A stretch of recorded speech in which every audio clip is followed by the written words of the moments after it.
जय हिंद, राम राम मित्रों।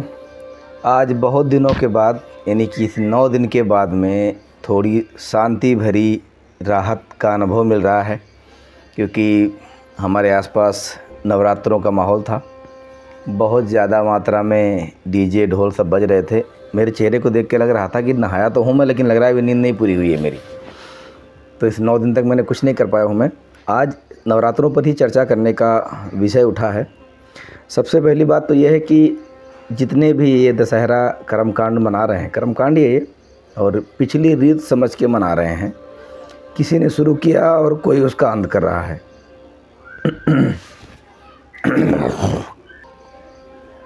अंत कोई नहीं कर रहा, बशर्ते रोज़ उसको नए नए तरीके से लोग अपने मना रहे हैं। अब जैसे मान लीजिए घर में अगर आपको आपके पिताजी से मतलब है तो आप खाली अपने पिताजी को ही बुलाओगे, ना कि पूरे मोहल्ले को बुलाओगे। इस दुर्गा नवरात्रि में क्या होता है कि इसमें गणेश, कार्तिक, कुछ तो लक्ष्मी, कुछ हनुमान, मतलब तरह तरह के फ़ोटो लगा करके और एक साथ में सभी की आरती करना शुरू करते हैं। तो पहली बात, शास्त्र प्रमाण तो ऐसा है नहीं।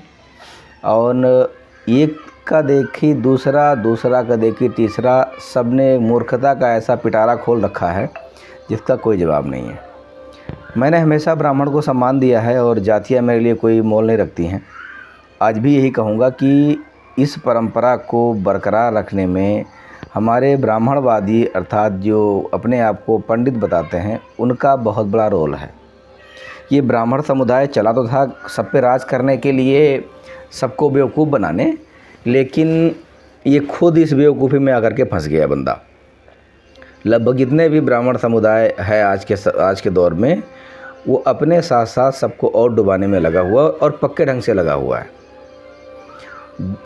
और तो सभी का नहीं कहूँगा, सभी जल्दी मान भी जाते हैं, लेकिन 2-4 मुख्य हैं। जैसे कि एक बुद्धिस्ट हो गए, दूसरा ये जो नकली कबीरपंथी हो गए, निरंकारी हो गए जो मूर्खता के पिटारे हैं, और तो सभी संत मूर्खता के पिटारे ही हैं।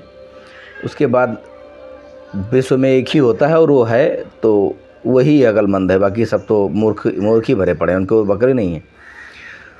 दूसरा में ये एक हमारे श्रीवास्तव समुदाय जो है, जिसको कायस्थ लाला बोलते हैं। दूसरा ये हमारे जो ब्राह्मण कुल बोलते हैं।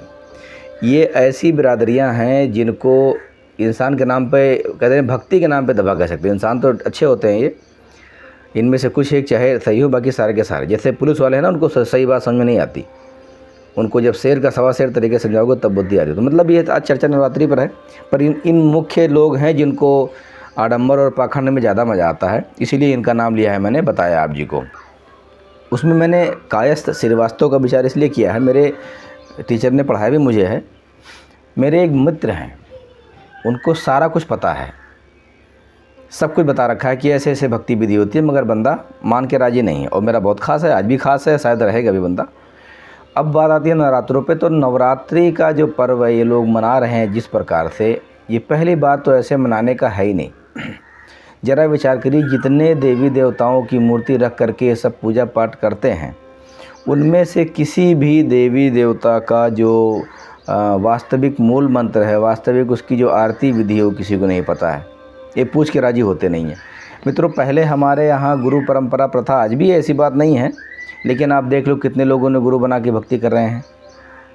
क्यों नहीं कर रहे हैं? क्योंकि इनके पास में इनको बताने वाले जो इनके गुरुदेव रहे हैं, वो सब के सब महामूर्ख हैं। वो ना तो खुद कहीं से दीक्षित हैं और ना दूसरे को दीक्षा दे करके भक्ति करने का आश्वासन देते हैं। कुछ एक हैं बेचारे पुण्यकर्मी जो बताते हैं, पर क्योंकि इतना ज़्यादा ज्ञान फैल गया है कि ये ज्ञान की बातें जल्दी बुद्धि में घुसता ही नहीं है। इसीलिए आप सभी से मेरा निवेदन है कि जब तक आप सही से परख न लो कि कौन सी भक्ति विधि किसकी है और किस प्रकार से किसको भजना चाहिए, तब तक आप ये भक्ति रूपी कार्यक्रम में उतना ज़्यादा अपने आप को बिजी ना करें। क्योंकि हमारा किया हुआ एक एक कार्य लिखा जाता है और मनुष्य शरीर की श्वासें बहुत कीमती होती हैं। ये सब गिनती मिली हुई है हमें, और हम अनावश्यक कार्यों में अपने आप को फंसा करके सारा का सारा मामला बिगाड़ देते हैं। आप सभी से निवेदन है, अपने शास्त्रों को समझें, कौन सी भक्ति करनी चाहिए, कैसे करनी चाहिए, उसके लिए भगवद गीता समझें। वीडियो मैंने बना रखी है, लेकिन एक बात ज़रूर कहूँगा, जिस दिन मैंने इस श्रीमद् भगवत जो देवी पुराण है, उस दिन जिस दिन इसको मैं पढ़ना शुरू करूँगा, अभी तो मेरा भगवद गीता कंसेप्ट चल रहा है, लंबा कंसेप्ट है, आराम आराम से कर रहे हैं उसको। उसी प्रकार जिस दिन श्रीमद् देवी भगवत महापुराण का पाठ शुरू करेंगे और उसकी जानकारी आप सब तक पहुंचाना शुरू करेंगे, उस दिन किसी को छुपने का जगह नहीं मिलेगा जो आज ये तरह तरह पाखंड पूजा फैला करके और आप सभी को गुमराह किए बैठे हुए हैं। मेरा उद्देश्य इतना ही है कि जितना हो सके उतना ज़्यादा हम सुधर जाएं, क्योंकि वो दौर चला गया जब हम पीछे हमारे पास इच्छा नहीं थी, वो दौर चला गया जब हमारे पास में कोई बताने वाला नहीं था। आज के इस दौर में हमारे पास में एविडेंस के रूप में किताबें सारी हमारी भाषा में अनुवाद हैं, और धन्य है इस कलयुग के समय का जिसमें हम इसको समझ सके हैं। जैसे कि वेद व्यास जी ने इतना संघर्ष करके इन सभी ग्रंथों को लिखा है हमारे आपके लिए, जिससे हमें बहुत आसानी हो रही है आजकल आज समझने में। अन्यथा ये तरह तरह के जो फ़कीर चंद लोग घूम रहे हैं, इनको अपना तो खुद कुछ है ही नहीं, पता नहीं है, लेकिन दूसरे को ज्ञान देने बैठ जाएंगे पहले ये। इसलिए मेरे भाइयों, आप सभी से निवेदन है कि आप कुछ भी करने से पहले अपने ग्रंथों की तरफ एक बार झांक के ज़रूर देख लें कि हमारे सद्ग्रंथ क्या बताते हैं और हम किस दिशा में जा रहे हैं, क्या कर रहे हैं। कुछ तो ऐसे महान मूर्ख है कि मुझे दुर्गा सिद्धि है, मुझे काली सिद्धि है, और मैं सरकार से विशेषकर आग्रह करना चाहूँगा, इस प्रकार के जो मनमाने, चाहे ये कांवड़ यात्रा हो, चाहे ये दुर्गा पूजा है या गणेश पूजा है, जो बकवासबाजी लोग रात रात भर डीजे बजा के करते हैं ना, इस पर सख्त कानून लाया जाए। सख्ती रूप से इसको फॉलो करने के लिए हमारे पुलिस प्रशासन को जिम्मेदारी दी जाए, क्योंकि ये कांवड़ वाले रात दिन डीजे बजा के चलेंगे, सबका नींद हराम करेंगे। और आज हमें जो ये नाड़ी का शरीर मिला है, जिसमें खखार मूल मल मूत्र सब भरे हुए हैं, ये अधूरे नींद के कारण ही हुआ है। जब कभी आप 60 रचना चाहे ब्रह्मा जी वाले भी पढ़ोगे तो भी उसमें बहुत सारी चीज़ें मालूम पड़ जाएंगी।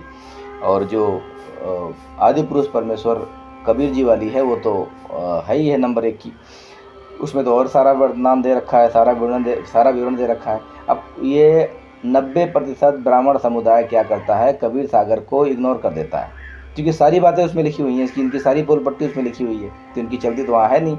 इनकी ना चलने के कारण ही इन सब ने इसको रिजेक्ट करके रखा है, जबकि रिजेक्ट है नहीं वो। दूसरा, मैं किसी बिरादरी या व्यक्ति विशेष का विरोधी नहीं हूँ, और ना ही मैं कभी ऐसा सोचूंगा भी।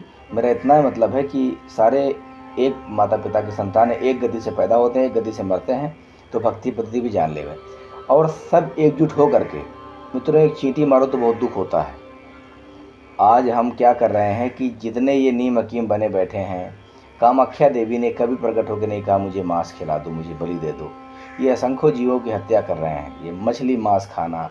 भाइयों, इस पे जो जागरूक लोग हैं, कृपया करके आप आगे आएँ और इन सभी की जो इस प्रकार की भ्रांतियाँ हैं, इनको दूर करने में सहयोग करें। प्रयास करें कि शाकाहारी और स्वच्छ बने रहें, क्योंकि जैसा दर्द हमें होता है वैसा सभी को होता है। जीव पर दया करना बहुत जरूरी है, अन्यथा कल को हम भी यही बनेंगे, हमको भी लोग मारेंगे, खाएंगे। तो यह भगवान अलग से नहीं बताने आएगा, हमारे आपके भीतर में ही किसी न किसी को प्रेरणा करके समझाने का प्रयास करते हैं भगवान। तो आप सब इस पर ध्यान दें। रही बात नवरात्र की, इस पूजा पद्धति की, इसको हमें आगे चल के धीरे धीरे करके ख़त्म इसलिए कर देना है क्योंकि ये हमारे समाज के लिए है ही नहीं। मैं देखता हूँ दुर्गा जी के मंदिर में बना के फिल्मी गानों पर फर्जी में तर्ज लगा रहे हैं, बिना मतलब के।